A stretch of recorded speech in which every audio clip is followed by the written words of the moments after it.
Okay, 6:30. Ready to begin? Thank you. Right.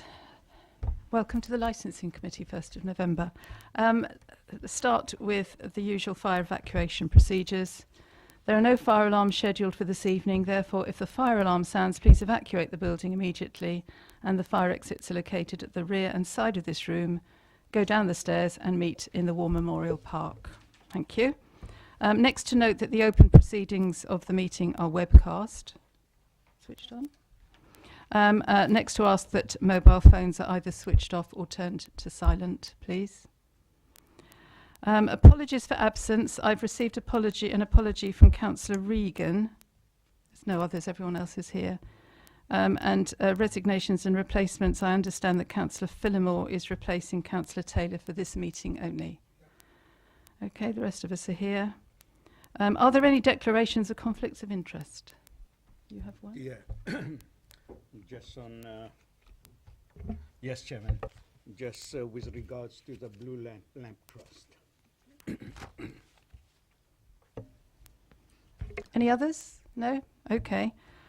I don't have any urgent items, so the next is to confirm the minutes of the meeting held at on the 5th of July 2016, found on page 5. Councillor Putty. Madam Chairman, just for accuracy, if on 7/16, another bullet point that we can add, Mr. Denning asks possibility of refund. So is the committee happy that we do add that extra bullet point in under the contribution made by Mr. Denning, that he also questioned the possibility of refund of fees? Agreed? With that addition, it's agreed. Thank you. Next, member of or public participation. We have one speaker who's registered. That's Mr. Dinning, and I'll be calling him forward at the appropriate time. That will be on the second item to discuss. So we move on, therefore, to approval of Stage 2 review of the Statement of Principles under the Gambling Act 2005, to be found on page 9, agenda item 5. Thank you. Linda? Thank you. Good evening, members. You may recall we've been to committee a couple of times this year going through this process, and this report tonight is to seek approval of the revised Statement of Licensing, Statement of Principles under the Gambling Act, following the addition of a new Appendix E, which relates to the local area profiling and guidance to risk assessments. I advised you of the Social Responsibility Code set out in the Gambling Commission's Licensing and Conditions Codes of Practice back in July, that applicants for new gambling premises licences or applicants wishing to vary their licences now are required to undertake a risk assessment based on the risks posed by the provision of their gambling activities at their premises. Holders of existing licences are also required to undertake the risk assessment but aren't actually required to produce it unless we ask for it. However, any new applications must include a copy of their risk assessment. But in order to undertake their risk assessment, they need to understand the locality where this premises is proposed to be, or the changes to the premises. And so they need to understand the economy, the economic makeup, what's going on in the area. And it's for us as local authorities to help them do that. So they undertake their risk assessment, and then they have to suggest that they have the appropriate measures in place to mitigate any risks that they have identified. The local area profile information was debated at the July meeting, and the desired changes implemented before consultation at Appendix E. This was agreed in July, and this document will support those risk assessments required. I've also included guidance to applicants on completing the risk assessments. The policy with the new Appendix E was consulted on following the statutory process between the 9th of August and the 15th of October this year. But during that consultation period, there was only one response received from a firm of licensing solicitors. The points raised have been considered, and my suggested responses are in red at Appendix 2 on page 77. I would invite members to agree or disagree with my comments before agreeing the final format for this Statement of Principles to be referred to full Council for formal adoption on the 15th of December for the next 3 years. Thank you very much. Any questions to Linda at this stage, or shall we plough on and we can ask her as we go? I think that I always prefer that. Is that okay? Yes, Councillor Goodson. Thank you, Chairman. I'm just curious, just for my own information, 4.2, where it says licensing authorities are not involved in licensing remote gambling. What exactly is remote gambling in that context? Oh, sorry. That would be like your internet gambling and gambling that we don't go into a premises to gamble. So it'd be through internet or online, that sort of thing. Thank you. That's when you play poker and stuff online. Right, can I... No, I'm not familiar with Of course you're not. No, I understand that. Just bingo. Can I invite you all then to turn to page 77, Appendix 2. As Linda explained, this is the only response that we had during the consultation. And they've made several suggestions. Just by way of explanation, as you can see, this is a letter in response from solicitors acting for the Association of British Bookmakers. So they made, as far as I can tell, they made 5 suggestions for amendments, which we'll go through one by one. The first one, as you can see where on the first page where it's in red, they've suggested that ethnicity, age or economic makeup of the community can't really have any bearing on licensing objectives, and have asked that that's removed. Do we agree that those points don't have any particular bearing and that it could be removed? Are we happy with that? Does anyone want to say anything? Yes, Councillor Jones? Well, I think the economic makeup definitely does make a bearing, in my view. The bearing might be it's a very poor area, and the more people that gamble, the poorer they get. But that's just my response to that, and therefore I'd like to see it staying in. But whether it would stand up in court, I wonder. If I might respond, that those particular factors aren't actually mentioned specifically in the codes of practice, and we would have to say that we've got evidence to show that in our areas of deprivation there are gambling issues or related issues, and I don't think we have the evidence to support that.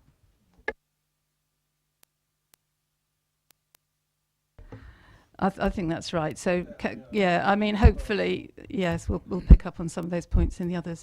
Are we happy with that, committee? Okay.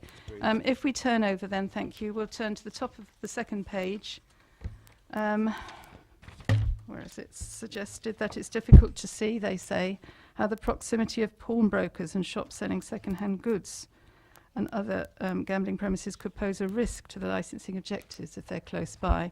And as you see, our licensing team have disagreed with this, and they've said that where there is a risk that vulnerable people engaging in gambling activities may use such outlets close to that gambling place, it might entice them to get money the wrong way and gamble. So how do we feel about this? Are we in agreement with that? And we do include it, keep it in.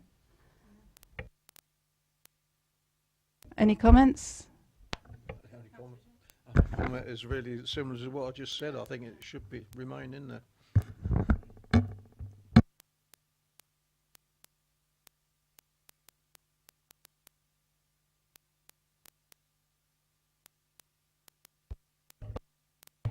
Sorry, I'm not very good with this, am I? I think we can say in this case that it is intuitive that it might entice people to gamble, so we'll agree to keep that in. Thank you. Then moving down to the next bit of red. This is in 2 parts. First of all, in respect of churches, they shouldn't be included on our mapping, as these are not mentioned in the main SOP document, and I think it's implicit that obviously moral objections can't be taken into consideration. Do we have any comments on that? Councillor Jones. Can I just ask, are betting shops open on Sundays? I don't know, because I don't use them. Because I think it does make a difference if they are open on Sundays. You've got a betting shop next to a church. That's personal, but all churches meet on a Sunday. From memory, there's no restriction on Sunday opening for betting shops, so they could be open near to a church. I personally would like to comment on this, actually. I think the churches should be included in the mapping, in the profiling, because Basingstoke in particular has a huge number of churches that engage in social activity. They encourage the needy and the vulnerable into their premises. For instance, around the town centre churches now, they're just about to start a night shelter project in which homeless people are going to be bedding down in the churches around the town centre during the winter months, every night of the week, hopefully. And also we've got the food bank operating, we've got Camrose Centre operating, all operating from church premises. So my instinct is, not for any moral reason, but just simply because churches use so much now for vulnerable people, I think personally in Basingstoke we should keep them in. Any comments on that? Councillor Hussey. Throughout the day, those vulnerable people are around the town centre, near the pubs, near the gambling establishments. There's no difference. There's no difference. Vulnerable people are on the streets where there are lots of pedestrians with little hats and tins there waiting for money. And today I've seen them very close to the gambling establishments, to the betting shops. There's no difference between that, your example of a church, and just a high street in the town. Thank you. My point is that they will be specifically, certainly when the night shelter starts, they'll be specifically gathering from all over to come into the town, to go to the churches, to sleep overnight. And they also do specifically come for the food bank as well on the days that the food bank are open. And they specifically come on Tuesdays and Thursdays to the Camrose Centre at St Michael's. Councillor Godison. I have a lot of sympathy with what Councillor Hussey maintains, but on the other hand, I think that the less temptation we're able to provide these sort of vulnerable people, the better, and therefore, the fact that there are other possible temptations, I don't think should exclude the question of whether you have churches in or out. I think it just perhaps gives us one extra little element of robustness. How do we feel? Are we agreed that we should keep churches into our area profile? Yeah. Yes, generally. Are we happy, Councillor Hussey? You'll vote against. Okay. Let's take a vote. All those in favour of keeping churches in? Thank you. And against? Just Councillor Hussey. Okay. We keep them in.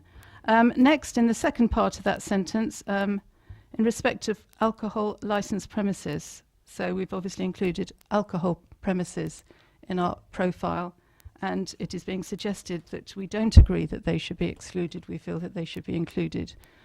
Any comments on that? Are we agreed, therefore, that that's an extra point of risk? Yes, agreed? Thank you very much. So we'll keep that in. And finally,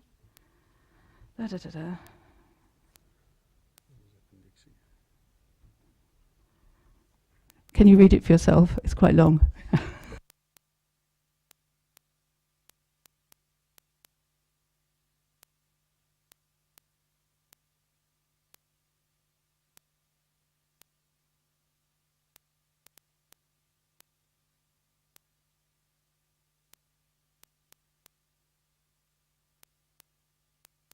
Actually, it might be helpful if I ask Linda to just précis that one and explain your reasons for wanting to keep it in. Yes, I think the objector is concerned that licensing authorities are going to condition every single licence based on the risk assessments. But we would assess a risk assessment, for want of a better word, and if we had confidence as a licensing authority that the companies had assessed the risks and had put steps in place to mitigate those as part of their normal business operation, we wouldn't need to add them as conditions. However, it gives us the option that if we have some concerns and we're not confident in the mitigation steps that they've proposed, we can then just strengthen that mitigation by adding it as a licence condition, which is then becomes enforceable. So for that reason, it gives us a slightly stronger enforcement tool, should it be needed. But we wouldn't routinely add licence conditions if the risk assessments were good. So it just gives us the option to include a condition if we feel that it's necessary for a particular licensing objective. So we agree to keep that one in as well. Okay, thank you very much. So we're basically saying that we'll keep it exactly as it is, except for that very first one about ethnicity, etc., on the first page.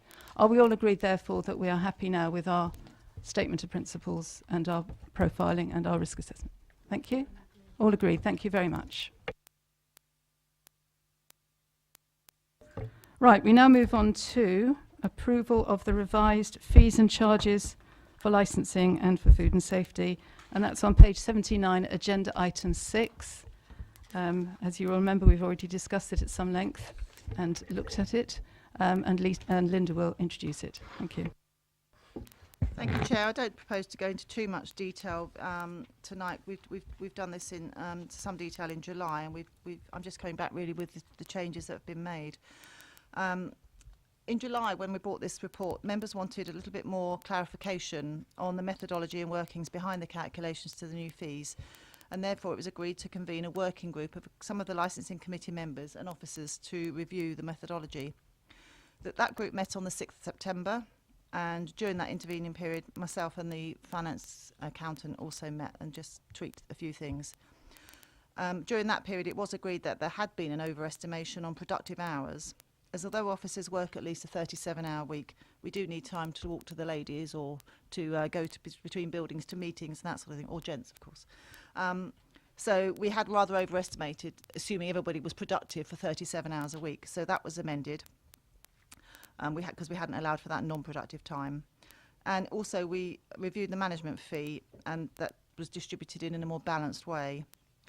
And the working group were actually quite satisfied with that methodology and with the calculations, and their comments are included in the report. The figures today are the most up-to-date and reflect the actual costs of administering the various licences that we reviewed. And this also includes officer time spent on policy and strategic matters in relation to each licensing function as well. We continuously review our procedures, and over recent years many of those processes have become much leaner and are more slick, which on calculation using the time recording has resulted in a reduction in some fees. Appendix 2 at page 86 does summarise the methodology and additional charges and some of the reasoning behind those changes. And just a little bit to say that in other cases where we've got premises of different sizes, say a dog kennel with 5 dogs or a dog kennel with 50 dogs, obviously the time spent on those is proportionately different, but we were charging a flat fee, which was resulting in an imbalance in the income to cover costs. So we've tried to reflect the fee charging structure to reflect the size of premises, whether it's an operator, whether it's a kennel, whether it's a cattery or riding a school or whatever. And you would be aware that whilst we may cover our compliance costs, which is our inspections, our routine checks, in many areas we cannot recover our enforcement costs. As such, in most of the taxi licensing areas, we can't recover all of those costs. But there's a fine balance with enforcement with taxis, and that if you do too little, the trade will be affected, and they could be in unfair competition with unroadworthy vehicles, unlicensed drivers, and dangerous dangerous vehicles, which would of course have a significant impact on public safety. So we have to balance our enforcement activities, for which we cannot recover the income, to reflect our role in public safety and to ensure that the trade are operating on a level playing field. So any enforcement costs in that respect will be borne by the Council's General Fund. There are other examples of enforcement activity, which is where we would take action against drivers or vehicles, such as suspension or revocation. From that point on, it becomes enforcement, not compliance. So from that work on, we cannot include the cost of that work in our fees.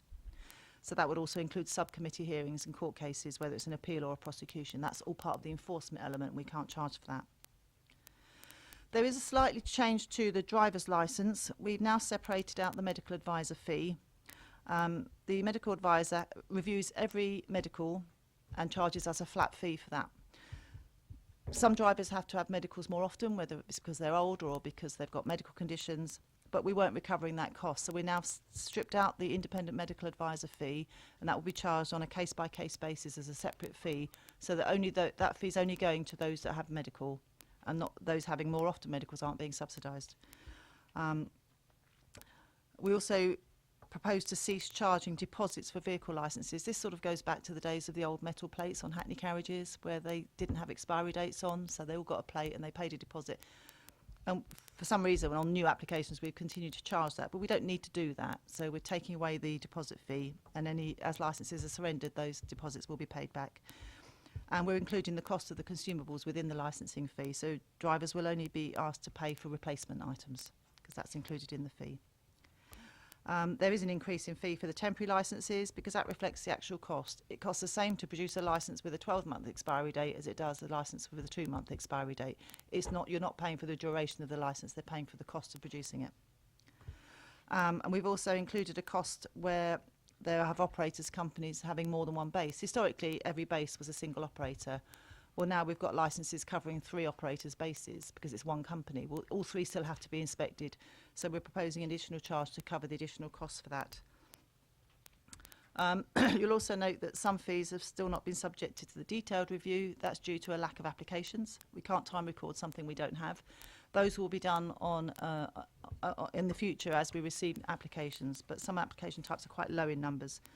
So we're proposing that they go up at 1% in line with the budget strategy for this year. You'll also note a reduction in the fees for street trading consents. This relates to a reduction in the necessary interventions and compliance visits in the preceding period.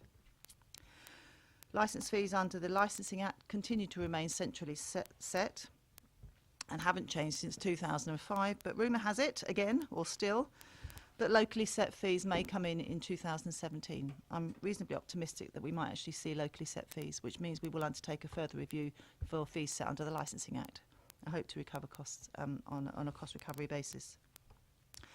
The fees review that we've carried out will lead to a shortfall in income against this year's budget, and we need to address that as part of the budget monitoring process.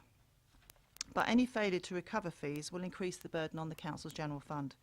It is therefore recommended that members approve the proposed fees set out in the report to take effect from the 15th of November, apart from private hire operator and vehicle licences, which have to go out to public consultation for a period of 28 days. If there's any objections to those fees, we will refer back to a committee as soon as possible for those objections to be considered by this committee. Unless there are any further questions, that's me. Thanks, Linda. Any questions for Linda? Yes, Councillor Jones. So one is on the medical thing. You say you get a flat fee. Is it how much is it? And is it a good deal? I'll be honest, because I don't know. Obviously, people need medicals. Is it up to the council to make sure they've had a medical, or can they get their medical done elsewhere? I don't know how it works, and I was just wondering whether it's a good deal or a bad deal. Yes, I can explain. The taxi drivers or Hackney Carriage and Private Hire drivers have to undertake a full medical that determines their fitness to the DVLA Group 2 standards, which is in line with bus and lorry drivers because of their public service role. The policy of the council here, many councils, is that they must have that medical undertaken by their own GP or a GP at the practice where they're registered, where their history is. When I took over, medicals were being done all over the place, and there was a risk that the doctor could say, "Have you got diabetes?" and the driver says no, and there's no way of proving it. So for public safety reasons, we introduced that several years back now, probably 10 years ago.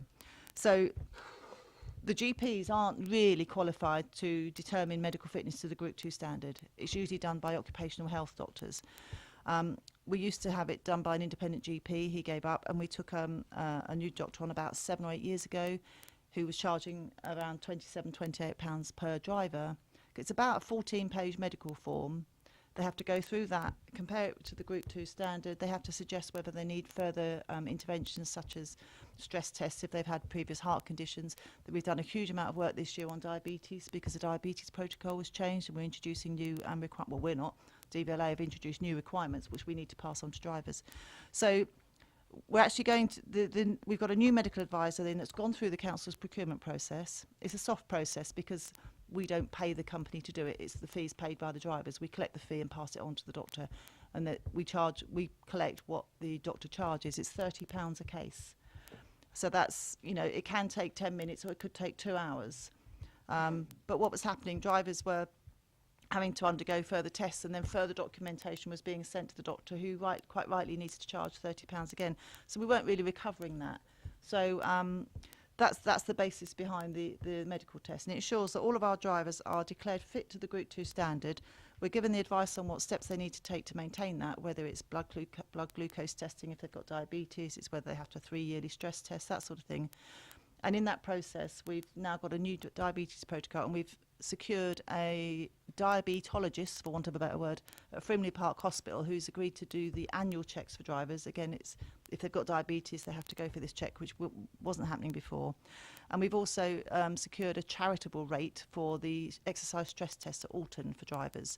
So we've worked quite hard to try and get them the best deal, bearing in mind we're not medical practitioners. So that's the sort of history around the medical test. Does that help? Thanks for that question. That was really interesting. Brilliant. Councillor Godison, you had a question. If I might just ask a quick question. I mean, obviously, I assume that when a resident of the UK is applying for a driver's licence, you'll make checks as to whether they've got any convictions or of any sort or nature, at least in the immediate past.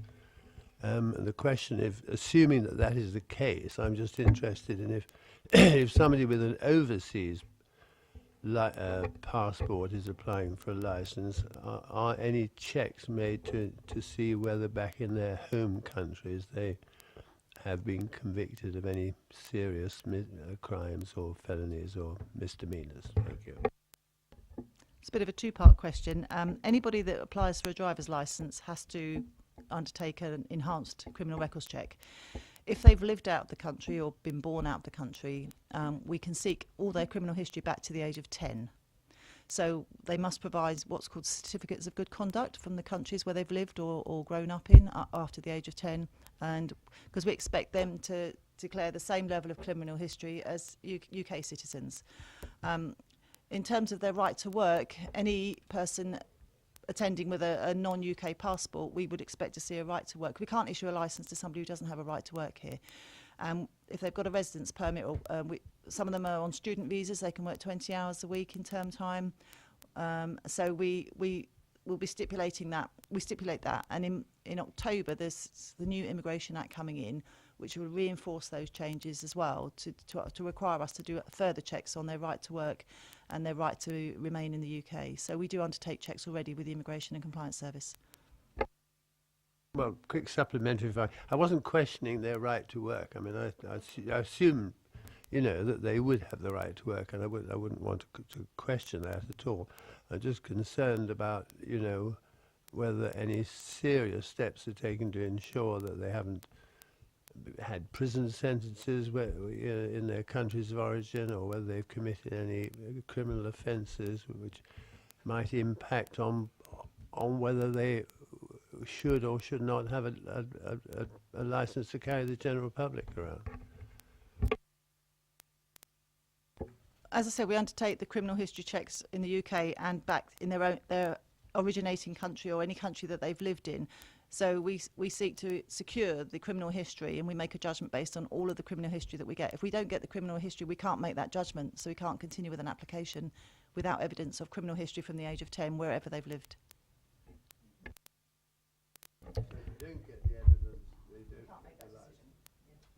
Thanks for that. Any more questions? No? Okay. Could I invite Mr. Dinning to come and speak then? You remember Mr. Dinning spoke at our last meeting and wants to talk again. Welcome. You know what to do, just press the button and begin. Good evening, everyone. Thank you for acknowledging and amending the minutes request earlier. That's much appreciated. Referring to the licence fees paper, I'm concerned what the impact to pricing is as a consequence of the reduction in productive hours from 37 to 30. Has this approach been used by any other authority elsewhere in calculating fees? Some fees have increased. Can we please hear what the breakdown of just two items, please? The vehicle transfer, £73, when the output is a single sheet of paper. The change of vehicle registration number, £75, when the output is the same, A4 sheet, plus 2 plastic plates. Finally, now you're using the external medical advisor charged at cost to the driver when the medical is submitted each time. I would have expected prices to drop slightly on the driver's licences. The charging to the driver is managed slightly differently to what is being proposed at the Heart meeting tomorrow, but ensures younger drivers only requiring tests every 5 years aren't subsidising the older drivers requiring annual medicals. Thank you very much.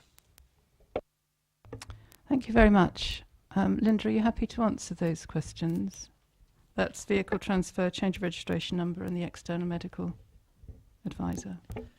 Yes, I'll answer them the best I can. The vehicle transfer, it could be a transfer from one person to another, so that involves the same administrative tasks as creating a new record, because you're introducing new ownership details, that sort of thing.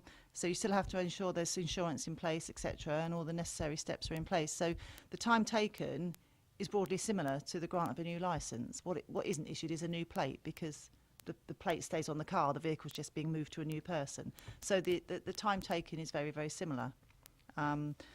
In terms of the change of registration, again, that means setting up new records. It means making sure the V5 has been changed. There's time spent checking documentation. The records have to be changed. There has to be issues of new plates and paperwork, so there's a cost associated with that as well. So that's why that's gone up, because the cost of producing a licence is the cost of producing a licence. Some have less steps than others, which is why the cost is less. But it's the same administrative tasks broadly that go into these transactions. The medical fee question, the cost of a driver's licence has been costed out, and then there is an additional cost of the medical fee. We haven't taken anything out of the driving licence. We've calculated the cost of producing a driver's licence, and there is the additional cost of the medical fee. A bit like we do with the DBS checks, we take in £44, we hand it over to the disclosure and barring service. With the medicals, we take in the £30 and we hand it over to the doctor. The independent medical advisor has been in place since we introduced the Group 2 medical policy, so that's been some 10 years. Has recently gone up from £27 to £30. Have I covered everything? No. Is there anything else you wish to say? Just going back to the medical having been stripped out, the suggestion in your previous proposal was 258 for a 3-year new licence for a driver. You've stripped out the medical, but the price has come up by another £30. I'm just wondering where the balance is. Would you go open book on where your costs are?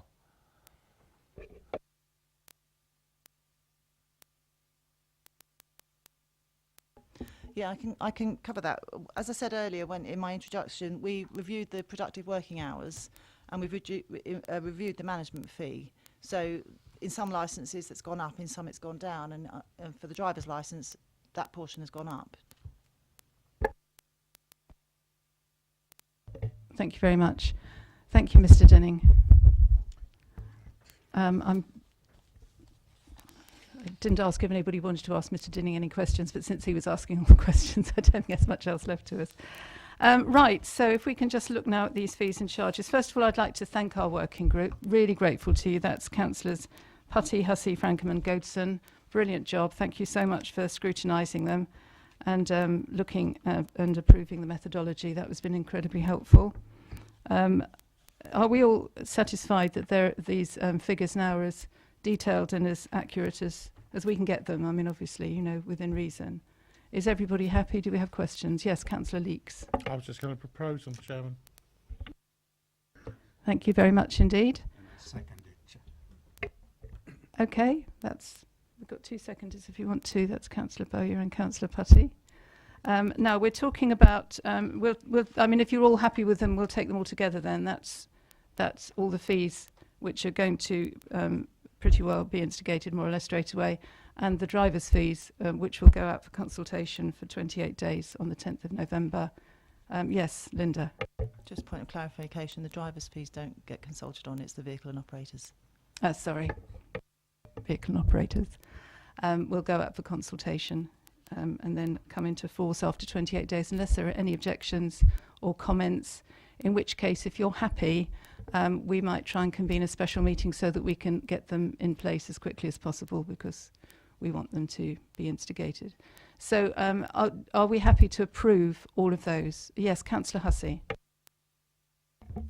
This is quite an important vote, so I think we should actually, rather than just say agreed, we should actually record, and hopefully it's unanimous, but just record it. Thank you very much. I will do that. Okay, so first of all, let's just take all of the fees except for the vehicle operators fees. Would you raise your hands if you're happy to approve? Unanimous. Thank you very much.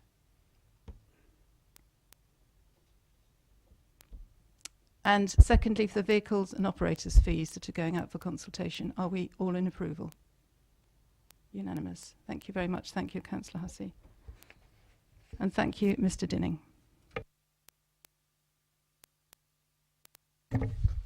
Okay. We're getting there nice and quickly. Next is just a report to look at the update on the licensing team's compliance and enforcement checks, which can be found on page 97, agenda item 7. Linda. Thank you very much. As you can see, this is just a report for information only. You'll recall that every October we try and bring you an update on the year's enforcement activities. Just to add that in respect of taxi and private hire, we've not been successful in conducting our regular partnership events this year so far with the police and DVSA, but we have plans in place to rectify that. I think it's just we've not been able to get dates together or festival place booked or whatever, so we are intending to continue with that. We just haven't been successful so far this year.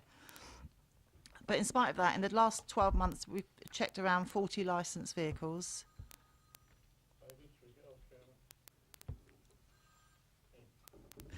And during those checks, the drivers are routinely checked as well, but we don't always record those because they're usually fairly quick checks, so there is work going on that we haven't actually got recorded.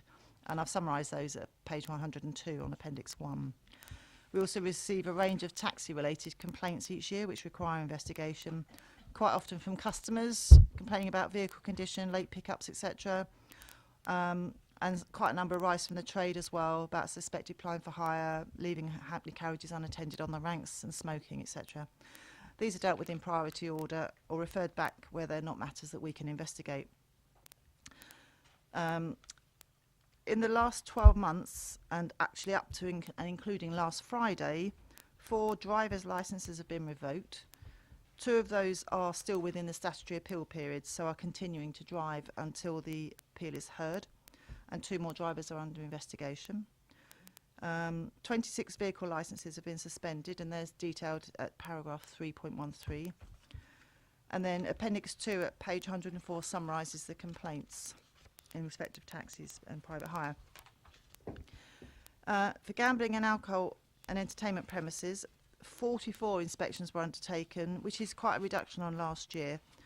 But these generated 39 advisory letters and 8 formal warning letters, which really demonstrates the importance of undertaking some of those inspections.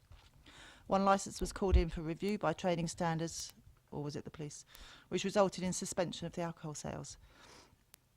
27 animal welfare visits have been undertaken, and there were 6 complaints in respect of unlicensed dog breeding, dog boarding and noise from dogs. There were 5 street trading visits with no major issues, and some out-of-hours visits in response to allegations and complaints. 7 advisory or warning letters were sent. We also receive a large volume of service requests, which can be anything from an email from a member of the public, a member of the trade, a complaint, a phone call. And last year we received and dealt with 9,500 of those, so it's quite hefty numbers. We do run a duty service for that. We have somebody on duty all day or half-day shifts dealing with just the stuff that's coming in via email every day, huge numbers. But that also excludes those that are dealt with by the contact centre. Our contact centre handle our calls at first point, deal very efficiently with them where they can, and what they can't deal with they pass on to us through the service request system. There's also been a range of compliance and enforcement activities at heart, which are subject to a separate report for tomorrow night's committee. And that's really just a summary of what we've been up to as a team this year. Well, I don't think you've been busy enough. Councillor Hussey. It's a question on page 99, 313, about suspension of vehicle licences. And I'm not suggesting any of them are not important, but lack of insurance to me sounds serious. And when we suspend a licence, is it only until such time as they then take out insurance? The penalty, if that's the case, the penalty doesn't seem to meet the seriousness of the fault. Yeah, we do take lack of insurance very seriously. This is where we run daily checks on matters like insurance and that sort of thing. And this is where somebody had insurance but hadn't produced it. So we suspended the vehicle until we'd seen it, because we need to know that we've got a record of it. So that there was insurance, it was just he hadn't produced it. Councillor Jones. All these complaints, is it a good year, a bad year? Have they gone up? Have they gone down? Or is it general? You know, because it's all right saying you've got these complaints and you're looking into them, but I'd like to know whether it's just the norm and it's the general thing, or it's higher than what last year was or the year before. What's the trend? The trend for service requests and complaints is up. Complaints, we've had a bit of a blip this year because there's been some concerns over matters at the station Hackney Carriage rank, which has increased the number of complaints during the summer. So they are generally up this year. And in terms of service requests, those numbers have been steadily rising, but I think that's partly to do with our recording as well. I think we're recording them much better, whereas historically we probably didn't record them as well. So there is a slight trend up, I think, but I think a lot of that is to do with the recording. Next year, whether we can sort of summarise some of these things against other years so we can see where we're going, because if it is on the up, we need to do something about some of these things. Councillor Godison. Thank you, Chair. I just page 104. I'm sort of a bit curious about this dangerous and inconsiderate driving. 29 offences. Are these events which have taken place while they had passengers aboard? And how many of them are dangerous rather than inconsiderate? Because dangerous sounds a bit serious if you're carrying members of the public.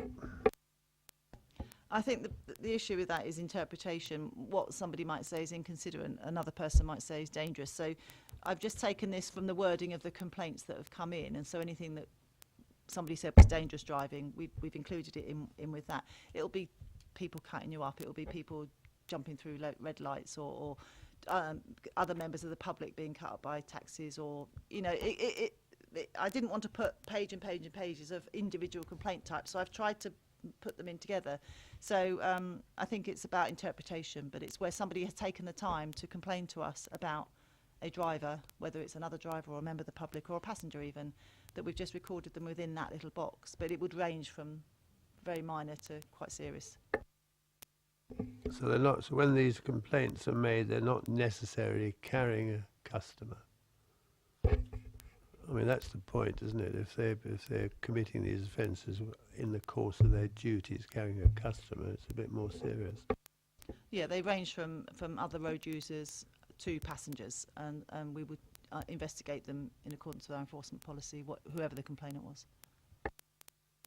Referring to the complainant, I'm saying when the complaints are made, is the taxi driver carrying a passenger, or is he just on his way somewhere? Because if he's indiscreet while he's carrying a passenger, it's a bit more serious than if he's just.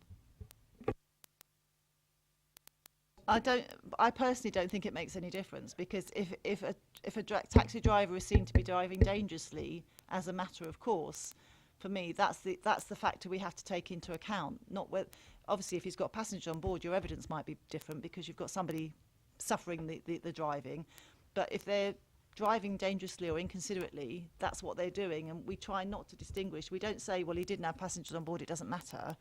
If he was cutting somebody up on the road in a licensed vehicle, that reflects on us as a council. It's our licensed vehicles that we license, driving inconsiderately or dangerously. We treat that as seriously as if they had passengers on board as well. If I may ask just another one, what happens to the driver? What's the sanction if he's been accused of driving dangerously or inconsiderately? Is it just a warning letter, or after so many warnings, you shoot him at dawn? Or We have a robust enforcement policy that came to this committee last year, which outlines all the steps that we take. We rely on the evidence provided by the complainant. We do ask for it in writing. On occasion, if it's serious, we call them in and we say, you know, would you give us a written statement of what you saw, what you heard, how you felt, that sort of thing. And then we call the driver in, because we also like to hear their side of the story, because sometimes they're not always the same. And sometimes the drivers can be picked on for something that was quite trivial. So we then just have to make a balanced judgment on the evidence in front of us as to what the steps are. Usually first offence or complaint will be an informal warning, and then we go through the whole process of formal, informal, formal, written, final, suspension, revocation. We've got all those options open to us within our enforcement policy, but we try to be fair.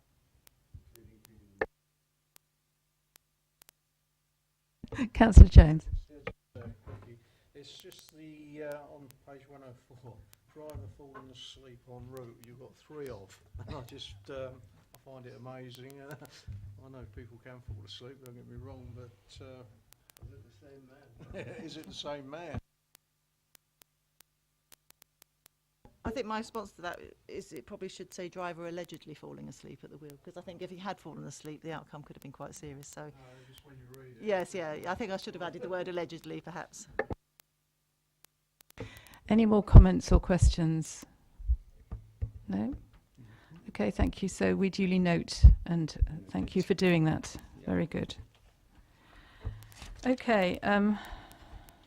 Finally, it's a minor amendment to the policy for Hackney Carriage and Private Hire Driving Assessments, page 105, item 8. And this is the one that, yes, Councillor Putty has an interest, so he'll be bowing out of this discussion. Linda. Thank you. This is really just to clarify a change in policy that we've had to sort of do before we've got the approval of this committee.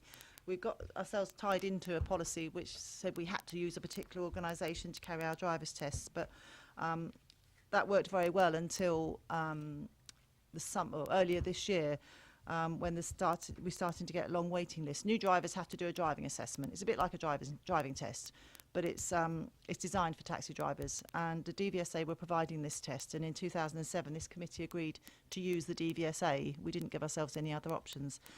This year the DVSA started to cause long waiting times. Drivers are waiting 3 months, sometimes 16 weeks to get their test. And when you've got a DBS sitting there and you've got their other medical forms and everything sitting there, these things tend to go out of date, all because they're waiting for this driving assessment. So we started to look at our alternatives, and we also asked around Hampshire and other authorities, and lots of authorities were experiencing similar delays with the DVSA. So we took a step to decide we perhaps need to be looking at an alternative provider.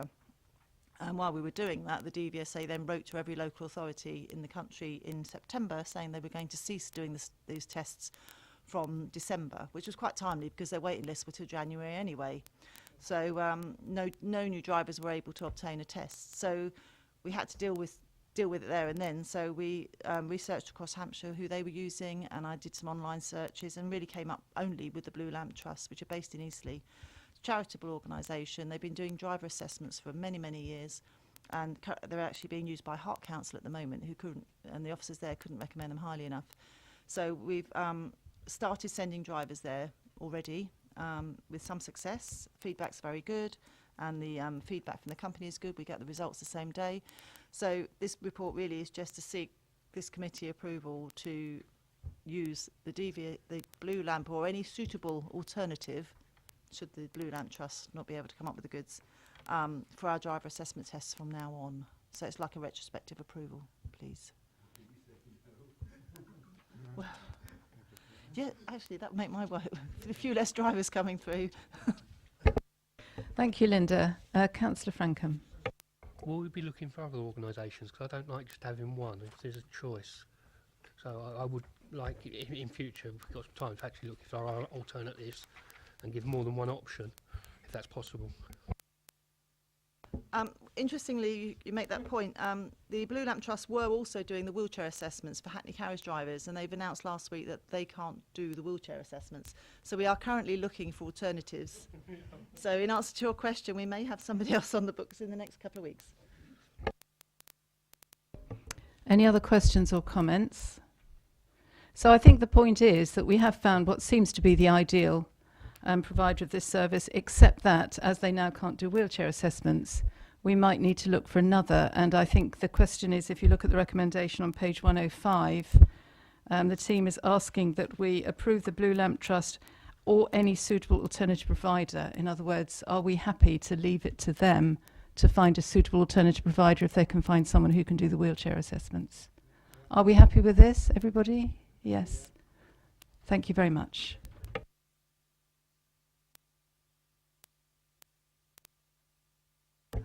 There's, well, two other things really. The first of all is to note the matters dealt with by subcommittee at page 113. Don't really need to comment on that, but that's just so that you know. It's quite helpful to have the decision notices so that you can see exactly what they say. Have you got anything extra to say, Linda? No. And to review the work programme, but I don't think that's any different from the last time we met, so we're happy to just gloss over that one for now. I think that probably brings us to the end of the agenda. So I declare the meeting closed, and thank you very much for coming. Thank you. Goodbye.